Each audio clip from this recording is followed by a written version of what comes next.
guys, and welcome to another ant video. In today's video, I will be doing the second edition to our ant care guide tutorial playlist.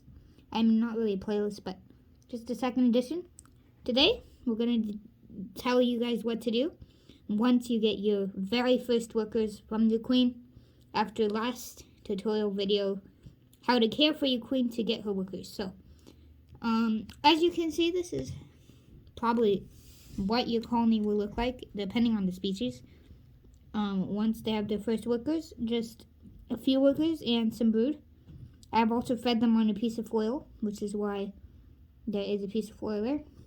I will talk about the feeding later, but today I am going to show you guys how to get from this, a small colony with about 3 workers, to this, which is a thriving colony with about 50 to 60 workers. So yeah, and then you can go on to get a colony like this, which is one nest of many to our ant colony. This is the Dark Warriors, and they have a lot of nests, so you will eventually get to something like this with a ton of brood, lots of workers, and then even more workers inside. So yeah, today I'm going to show you how to maintain your colony once you have workers and eventually raise a thriving colony. So the main part of this video is going to be about the feeding, and once you have about 3-4 workers, or your first workers, then I advise for you to just wait another 5 days about, and then you can finally give them their first ever food. Chiggers, because the queen, what she actually does is she gives the workers food after her wing muscles are not in use anymore. Sorry about that. She uses the wing muscles to feed her and her workers, which is why, like I talked about in the last tutorial video, you don't need to feed your queen if she is fully claustral.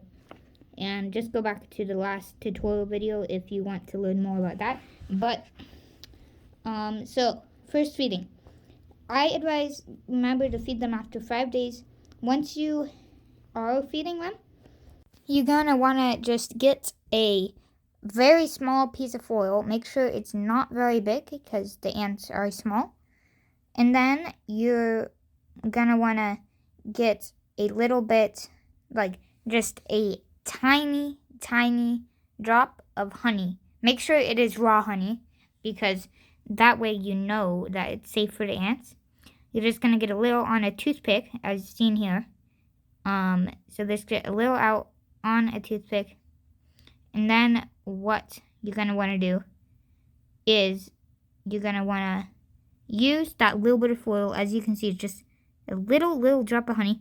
And you're going to use the little piece of foil to just put it on the foil as seen here.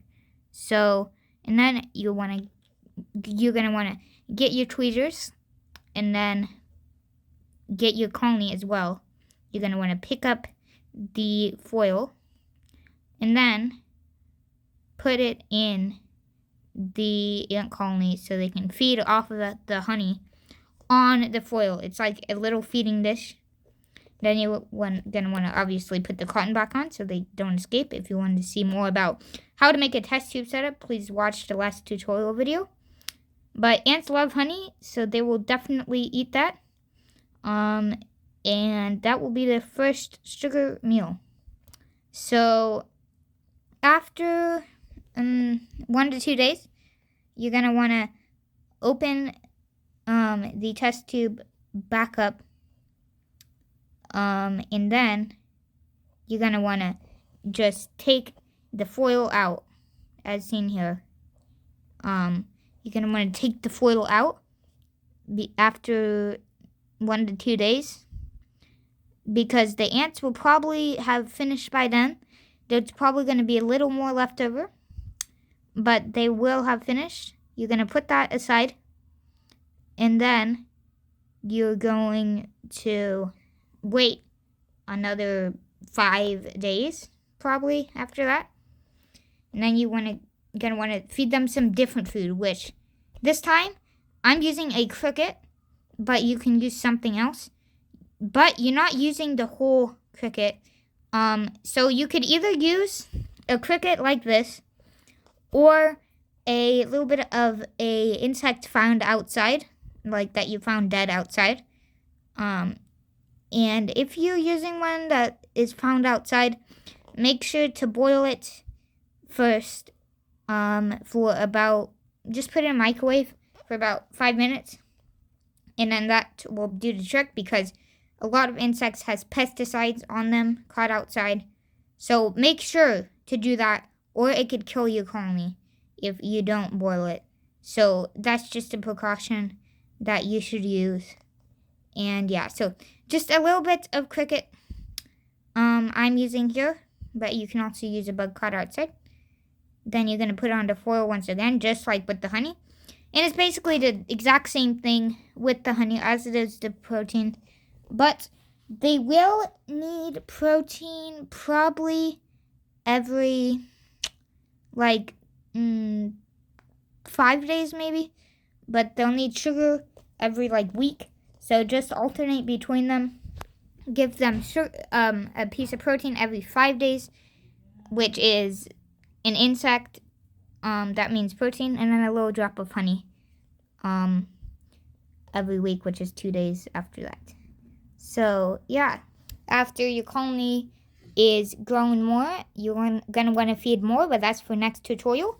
So if you enjoyed today's tutorial, please hit the like button, subscribe, and hit the notification bell for updates of the next video. See you guys later, and peace out.